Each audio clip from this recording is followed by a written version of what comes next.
Hey guys, this is part 2 of my video. I know attention spans are short. I know time is scarce, so I thought I would just do 2 little videos that you can watch. So this is the second part, and I want to talk about implicit and explicit memory. I'm kind of going over the PowerPoint that Dr. Ginny has put into place, and I'm not going to go over the entire thing, but I'm just going to touch on some aspects that we're going to talk about. One is the implicit and explicit memory, and explicit memory is something that we can retrieve at will. For example, if someone asks you how do you spell cat, and you can say C-A-T because you can dip into your memory, pull it out, and put it back in again. Implicit memory is something that stays in your body, and you cannot retrieve it at will. Sometimes, for example, if someone says, hey, how do you tie your shoes? You might say, I don't really know, but I can show you, okay? Because your body will know what to do. So it's a memory that has not been processed. And most of the trauma is implicit. It stays in your body because the memories are too painful to be processed. To give you an example, if I was, say, 4 years old and someone pushed me in a pool, I didn't know how to swim, and I was terrified that I would drown, and then somebody pulled me out and put me on the side of the pool and saved me. I will remember that event in bits and pieces of sensory information, such as smell of chlorine, sounds of kids shrieking and playing in the water, the feeling of maybe being smothered, so these are some of the things that I would remember. But I wouldn't want to think about it a lot because it will bring back the same pain that I went through. It will bring back the fear that I went through. So in explicit memory that is processed through the hippocampus, you have a beginning, middle, and end. So you can narrate the whole story. For example, I can start saying, I was walking by the side of the pool, someone pushed me in, I fell in the pool, then someone pulled me out, and then I was okay. So if someone asks me what happened, I will be able to tell them, and I may be a little bit distressed, but I won't have a flashback. Now, if the memory, that means the memory is now explicit, quite literally I can fold this memory like a t-shirt or something and put it in my drawer and shut it, and when I need it, I will pull it out, retrieve it, be able to look at it and say, oh yeah, I remember that happened, and then put it away again. So it is now a rooted memory. That is explicit memory. It can be retrieved at will. Implicit memory is not rooted. It is free-floating. And I told you in the video earlier that we lose contact with language, and the explicit memory depends on language in order to store and retrieve a particular memory.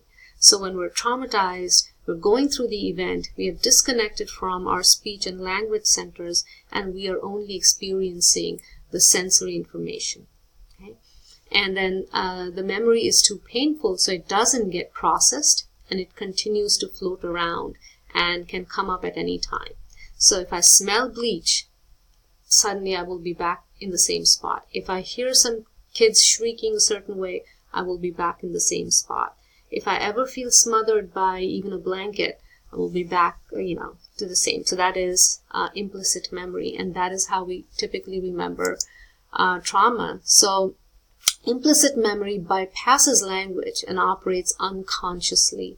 Traumatic events are more easily recorded in the implicit memory system because the amygdala continues to function during the event. So we detach from the thinking brain, but this continues to function. And I wanted to make that, that very clear, because a lot of our information that we're going to get in this week's reading is tied into this. And then here's state-dependent recall. So certain postures in your body will give rise to the, again, recalling of that event, and you might not even be aware of what happened. To give you an example,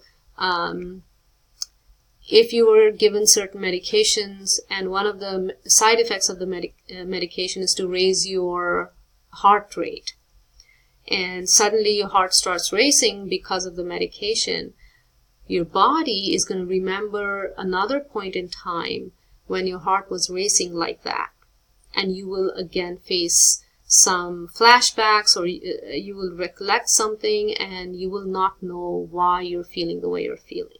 So that's implicit memory. And so people with PTSD suffer from flooding of images, sensations, impulses that are disconnected from the context and understanding by the explicit memory system. So you are not able to integrate all this information. And every time I say you, I mean a trauma survivor. I don't mean you, literally. So the trauma survivor is not able to integrate all this information. The trauma survivor is not able to say, oh, I was pushed in the pool, that's why this happened. Okay? And so every time they smell bleach, etc., they are going to be flooded by memories of that event.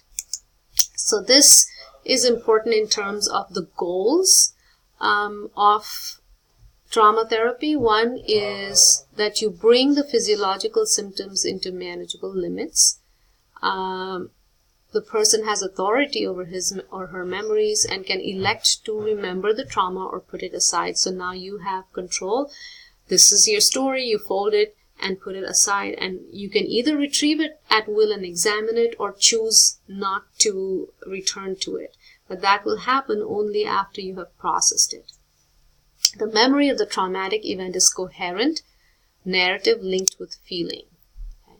So some trauma survivors will tell you exactly what happened, but they do it with a blank face. They do it without naming the experience. Okay, so they will tell you very casually, yes, this is what happened, yes, that is what happened. So it's not just the telling of the story, by telling the story linked with the feelings. Okay. So that is also something I want you to pay attention to. And here, the person has constructed a coherent system of meaning that frames the story of trauma. There's some interesting work being done on this, and one of it is known as fictitious trauma, where the person does not necessarily have to write about what happened, but can write a fictional account of what happened. Art therapy is huge, where they can express the emotions that they were feeling without actually reliving what happened. A lot of times when we ask the clients to talk about their trauma, there is the danger that they will relive the trauma and re-experience everything they've been through. But all these new modalities that are coming in are kind of indirect ways of accessing your implicit memory without distressing the client further.